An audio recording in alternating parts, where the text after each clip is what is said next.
अस्सलामुअलैकुम दोस्तों हाल ही दिनों में आप लोगों ने देखा कि कैसे पंजाब के अंदर मुख्तलिफ जो उस्ताज़ा कराम हैं वो एहतजाज कर रहे हैं और उनकी मुख्तलिफ गिरफ़्तारियाँ भी जा रही हैं। आखिर ये उस्ताज़ा कराम एहतजाज क्यों कर रहे हैं, इसके पीछे की क्या कहानी है, कितनी ख़बरें सच्ची हैं, कितनी झूठी हैं, क्या ये जो प्राइवेटाइजेशन का हम लफ्ज़ सुन रहे हैं क्या सिर्फ ये एक डिपार्टमेंट तक मुकम्मल है या इसके अलावा और भी काफ़ी सारे डिपार्टमेंट हैं, तो जिक्र करेंगे आज की इस वीडियो में। दोस्तों हम सबको जानते हैं कि उस्ताज़ा हमारे माशरे में बड़ा अहम किरदार अदा करते हैं और पाकिस्तान के अंदर जब टीचिंग्स का नाम लिया जाता है या कि किसी शोबे का नाम लिया जाता है, ख़ास तौर पे अगर हम सरकारी जॉब की बात करें तो उसमें जो टीचिंग प्रोफेशन है उसको एज ए प्रेफर के तौर पे चूज़ किया जाता है, क्योंकि हमारे माशरे में या हमारे मज़हब की अगर हम बात करें तो उस्ताद की बहुत ज़्यादा अहमियत है। अभी पिछले चंद दिनों से पंजाब के अंदर जो उस्ताज़ा कराम है वो मुख्तलिफ शहरों के अंदर एहतजाज कर रहे हैं, ख़ास तौर पर लाहौर के अंदर, इसके अलावा जनूबी पंजाब के अंदर भी और भी काफ़ी सारे पूरे पंजाब के अंदर ही उस्ताज़ा डेली की बुनियाद के ऊपर एहतजाज कर रहे हैं। तो ये एहतजाज का जो शिद्दत है वो दिन ब दिन बढ़ती जा रही है, जिसके नतीजे में मुख्तलिफ उस्ताज़ा कराम के ऊपर तशद्दुद भी किया जा रहा है और मुख्तलिफ उस्ताज़ा कराम को जो है वो गिरफ़्तार भी किया जा रहा है। अगर हम इनके बात करें आखिर ये उस्ताज़ा कराम एहतजाज क्यों कर रहे हैं, तो बुनियादी तौर पर जो पंजाब गवर्नमेंट है यानी कि जो निगरान गवर्नमेंट है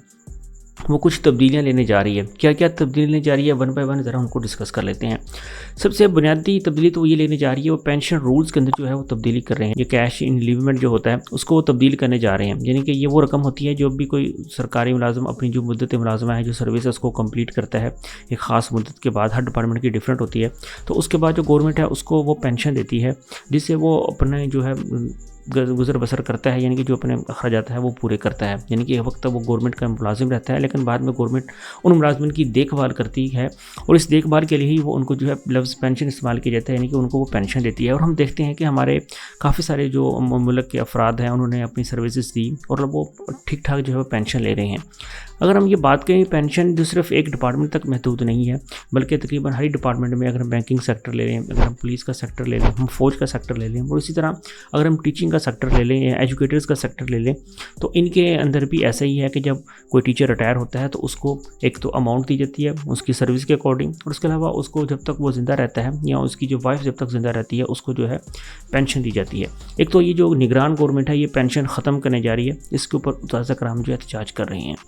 दूसरा एहतजाज वो इस बात पे भी कर रहे हैं कि ये खबर भी निकल कर सामने आ रही है कि जो गवर्नमेंट स्कूल हैं, यानी कि जितने भी सरकारी स्कूल हैं जो कि पंजाब गवर्नमेंट के अंदर आते हैं ख़ास तौर पे, वो उनको प्राइवेटाइज करने जा रही है। अगर हम थोड़ी सी मैंने इसमें रिसर्च की तो पता चलता है कि ये एक तंजीम है लाहौर के अंदर जिसको मुस्लिम हैंड्स कहा जा रहा है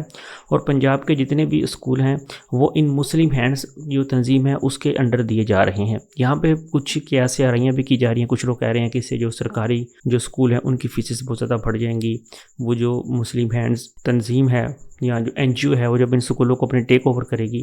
तो जिसके नतीजे में जो है मुख्तलिफ उस्ताज़ा कराम को रिप्लेस भी किया जाएगा। लेकिन बहरहाल अभी इस चीज़ का फ़ैसला नहीं हुआ, लेकिन बहरहाल ये फ़ैसला तो हो चुका है कि जितने भी प्राइवेट स्कूल हैं वो मुस्लिम हैंड्स नाम की एक NGO है उसको जो है ये हैंड ओवर किए जाएंगे। और इसका फ़ैसला निगरान गवर्नमेंट नहीं कर रही, बल्कि निगरान गवर्नमेंट से पहले जो मुंतखब गवर्नमेंट थी, यानी कि जो भी PTI मुस्लिम लीग नून की गवर्नमेंट जो भी गवर्नमेंट थी, उन्होंने ये फ़ैसला किया था कि हम जो है इन स्कूलों को प्राइवेटाइज़ करेंगे और उस्ताज़ा कराम के जो पेंशन रूल है उसके अंदर हम तब्दीली करेंगे। तो यही वो एहतजाज है जिसकी वजह से उस्ताज़ा कराम को एहतजाज किया जा रहा है और शदीद इसकी जो है मज़म्मत भी की जा रही है, क्योंकि उस्ताज़ा को MPO 3 के तहत जो उनको गिरफ़्तार किया जा रहा है, उनको नामालूम मुकाम के ऊपर जो है उनको रखा जा रहा है, जिसकी वजह से उस्ताज़ा कराम बहुत ज़्यादा इसके ऊपर भी सरापा एहतजाज है कि हमारा जो पुरअमन एहतजाज है उसको इस तरह क्यों किया जा रहा है। क्योंकि हम देख रहे हैं कि अब तक जितने भी एहतजाज होते हैं ख़ासतौर पर पंजाब की अगर हम बात करें तो चाहे वो उस्ताज़ा कराम एहतजाज कर रहे हों, चाहे वो हमारे डॉक्टर्स हज़रात एहतजाज कर रहे हों, उनके साथ बिल्कुल ऐसा ही ट्रीट किया जाता है, उनको गिरफ़्तारियाँ की जाती हैं, उनको जेल में डाला जाता है, उनके ऊपर मुकदमात बनाए जाते हैं और बाद में फिर वो बेचारे मुकदमा भुगते रहते हैं, कौन जाने कब किसका मुकदमा कब ख़त्म होता है। तो ये थी आज की मुख्तसर से और अहम वीडियो। मज़ीद इस तरह की वीडियोज़ जानने के लिए मेरे चैनल को ज़रूर सब्सक्राइब कर दीजिए। मिलते हैं फिर अगली किसी वीडियो में।